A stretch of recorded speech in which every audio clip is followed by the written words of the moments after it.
प्रदीप आपका स्वागत करता हूं आपके अपने चैनल प्रदीप फिजिक्स प्लैनेट में। तो आज हम लोग आ चुके हैं फिर से बीएससी सेकेंड ईयर के 9th लेक्चर में। और चल रहा है पहला यूनिट आपके पहले पेपर का, जो कि है इंटरफेरेंस ऑफ लाइट। देखो बच्चों, आज हम लोग टॉपिक जो देखने जा रहे हैं उस टॉपिक का नाम है fringe of equal thickness and fringe of equal inclination. जो बच्चों ने पिछला लेक्चर नहीं देखा था वो देख लेंगे। ये सिस्टम वाइज हम लोग आगे बढ़ रहे हैं ताकि चीजें आपकी क्लियरली चलती रहे। तो बच्चों मैं बता दूं कि आज हम लोग बात कर रहे हैं इक्वल थिकनेस और इक्वल इंक्लाइनेशन के बारे में। तो क्या होता है इक्वल थिकनेस? शायद याद होगा आपको कि जब हम किसी लाइट को किसी पर्टिकुलर थिकनेस वाली मीडियम से गुजारते थे या फिर नॉर्मली इंसिडेंट कराते थे, तो लाइट रिफ्रैक्ट होने के बाद रिफ्रैक्टिंग लाइट एक दूसरे से इंटरफेयर होती थी, मतलब इंटरफेरेंस करती थी। और ये इंटरफेरेंस के थ्रू आपको क्या मिलता है? पाथ डिफरेंस मिलता है। आपको याद है कि जब लाइट ट्रेवल करती है, इंसिडेंट होती है किसी पर्टिकुलर मीडियम में, तो यहाँ पे आपको पाथ डिफरेंस देखने को मिलता है। ओके, तो ये पाथ डिफरेंस कितना होता था वो किस पर डिपेंड करता है? उस मीडियम, जिस मीडियम पर गिरता है उस मीडियम के रिफ्रैक्टिव इंडेक्स पर डिपेंड करता है और उस पर्टिकुलर मीडियम की थिकनेस पर भी डिपेंड करता है। तो ध्यान से देखिएगा, the basic formula for the path difference between the two interfering rays obtained due to division of amplitude by a film of thickness t and refractive index mu is 2 mu t cos r। आपको बहुत अच्छे से learn होगा कि 2 mu t cos r जो है path difference हमने हर जगह लगभग यूज ही किया हुआ है। तो ये चीजें ऑलमोस्ट आपको याद हो जानी चाहिए। तो यहाँ पे जब डिफरेंट एम्पलीट्यूड की लाइट आप मतलब आपके डिवीजन ऑफ एम्पलीट्यूड आपको जो देखने को मिले थे पर्टिकुलर पैटर्न के रूप में, ये डिवीजन ऑफ एम्पलीट्यूड तभी पॉसिबल है जब उसमें पार्ट डिफरेंस होगा। तो यहाँ पे पार्ट डिफरेंस जो है वो 2 mu t cos r fix होता है, याद आ रहा है। यहाँ पर हम बात करें कि जहाँ पे r क्या है, तो ये मैंने लिखा भी हुआ है, जहाँ पे r का angle of refraction inside the film, मतलब r जो है वो नॉर्मल गिरने की वजह से एंगल ऑफ रिफ्रैक्शन होता है इसमें, जिस मीडियम में वो ट्रेवल करता है। If the thickness t is rapidly varying, then the path difference 2 mu t changes mainly due to the change in t।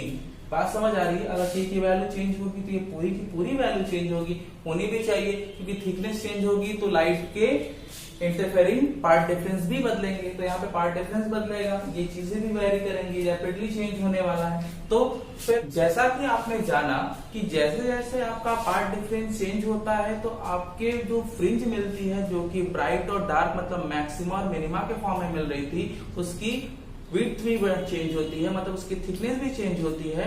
तो यहाँ पर भी वही होगा। यहाँ पर भी क्या होगा कि therefore the occurrence of alternative maxima and minima is due to the variation in thickness of film and each maxima and minima is the locus of constant film thickness. क्या सुनने को मिला? यहाँ पर आपने देखा कि जब लाइट आपके किसी पर्टिकुलर सरफेस मतलब थिन फिल्म से होकर के अंदर आती है, तो इसमें आपके थिकनेस के बदलने से आपकी मैक्सिमा और मिनिमा भी चेंज होगी, इसकी थिकनेस भी चेंज होगी। लेकिन यहाँ पे जो थिकनेस होगी वो कैसी होगी? कांस्टेंट थिकनेस होगी, इनकी फिल्म की थिकनेस कांस्टेंट होगी। और ये सारी जो थिकनेस वाली फिल्म मिलेगी जिसका लोकस जो होगा वो एक होगा। लोकस का मतलब उनका जो बेसिक पैरामीटर होगा जिसके अलॉन्ग वो दिखेंगे वो क्या होगा? फिक्स होगा। ठीक है, तो this fringes is called localized on the film itself and can be observed by the microscope focused on the film. बात क्लियर हो रही है? यहाँ पर जो आपको देखने को मिलेगा लोकलाइज्ड फ्रिंजेस, वो सब आपको माइक्रोस्कोप से देखने को मिल जाएगा और वो सब एक ही लोकस पर मिलेंगे, मतलब कोसेंट्रिक होंगे। इसको हम ऑब्जर्व कर सकते हैं माइक्रोस्कोप से।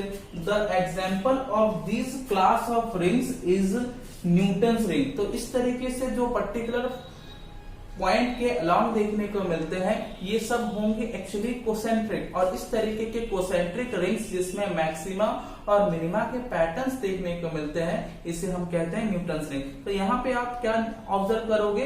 न्यूटन्स रिंग ऑब्जर्व करोगे। बात समझ में आ रही? तो यहाँ पर आपने जो थिकनेस देखी वो इक्वल थिकनेस मतलब कांस्टेंट के साथ, मतलब कांस्टेंट थिकनेस, और कांस्टेंट थिकनेस के साथ जो रिंग्स मिलेंगी वो लोकलाइज्ड होंगी और ये रिंग कहलाएंगी न्यूटन्स रिंग। और देखते हैं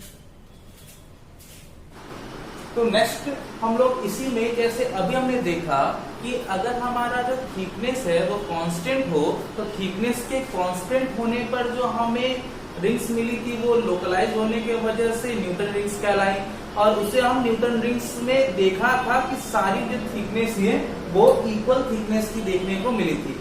यहाँ पर बच्चों क्या है कि अगर मैं थिकनेस को कांस्टेंट कर दूं, मतलब इन दिस केस अगर हम थिकनेस को कांस्टेंट करके इंक्लाइनेशन में चेंज करें तो क्या होता है, तो यहाँ पर देखने को मिलता है कि in the other hand if, यहाँ पे ध्यान दीजिएगा, in the other hand if the thickness of film is uniform, मतलब कांस्टेंट कर दिया जाए, then the path difference 2 mu T R, ये तो हम जानते हैं कि ये तो रहेगा ही, लेकिन 2 म्यू टी आर में अगर हम टी को कांस्टेंट कर दे, म्यू तो कांस्टेंट होता ही है, तो ये जो पूरा पार्ट डिफरेंस है वो किस पर डिपेंड करने लगेगा, इंक्लाइनेशन, मतलब यहाँ पे आर पे डिपेंड करेगा, between coherent rays can change only with inclination R, मतलब ये जो पार्ट डिफरेंस है वो केवल आर पर डिपेंड करने लगेगा। In this case we include wide cones of light in our observation and each fringes corresponding to a particular value of r। यहाँ पे अगर आप r की वैल्यू चेंज करने लगेंगे तो r की वैल्यू के साथ यहाँ पे करस्पॉन्डिंग लाइट कोन्स देखने को मिलते हैं। ये करस्पॉन्डिंग लाइट कोन्स भी उसी तरीके से इंक्लाइंड होंगे जैसे जैसे आपके r की वैल्यू मतलब इंक्लाइनेशन चेंज होगी, तो यहाँ पे लाइट कोन्स देखने को मिलने लगते हैं, तो ये r के साथ चेंज हो रहा है, तो such fringes are called fringe of equal inclination are formed at infinity। तो जैसे जैसे करस्पॉन्डिंगली आपने r की वैल्यू चेंज करी वैसे वैसे आपके जो कोन का इंक्लाइनेशन भी चेंज हो रहा है, तो ऐसे इंक्लाइनेशन जो है वो कहां पर मिलने लगते हैं, तो ऐसे इंक्लाइनेशन आपके इनफाइनाइट की ओर मिलने लगे। तो दिस काइंड ऑफ फ्रिंजेस जो आपको देखने को मिला वो इक्वल इंक्लाइनेशन में ही देखने को मिलेगा, मतलब सब लोग इक्वली सस्पेंडेड होंगे, सारे जो भी मैक्सिमा और मिनिमा के प्लेटफॉर्म्स देखने को मिलते हैं, रिंग्स देखने को मिलते हैं, वो कोन के फॉर्म में देखने को मिलेंगे। और this fringes were first observe by Haidinger, तो this is first observe, Haidinger ने इसे सबसे पहले देखा था और इन्होंने इसे माइक्रोस्कोप से नहीं टेलीस्कोप से देखा था, क्योंकि ये कहाँ मिला था, इंफिनिटी पे, और ये हेडिंजर ने जिससे देखा था उसका नाम था टेलीस्कोप फोकस एट इंफिनिटी, मतलब उन्होंने टेलीस्कोप को इंफिनिटी पे फोकस करके ऑब्जर्व किया था, इसलिए हम इस फ्रिंजेस को क्या कहते हैं, हेडिंजर फ्रिंजेस भी कहते हैं। तो ध्यान दीजिएगा बच्चों, यहाँ पर इक्वल थिकनेस ओके और फ्रिंज ऑफ इक्वल इंक्लाइनेशन का दोनों का मतलब क्या है, इंपॉर्टेंट है, बहुत अच्छे से प्रिपेयर करिएगा। जिसमें एक में आपने टी को कांस्टेंट किया था, रिंग मिला, और एक में आपने आर को कांस्टेंट किया, आपको कोन्स मिले। तो बच्चों ये सारी चीजें हैं।